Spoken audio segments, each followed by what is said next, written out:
যুদ্ধলৈ না যাবা বাধা দিলো মই বৰুণ দেৱৰ কথা জানো মনত নাই ও সেইকাৰণে স্বামী তোমাক বাধা দিলো মই সেইকাৰণে স্বামী তোমাক বাধা দিলো মই ও শুনা স্বামী শুনা কময় যুদ্ধলৈ না যাবা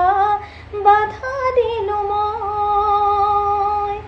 বৰুণ দেৱৰ কথা জানো মনত নাই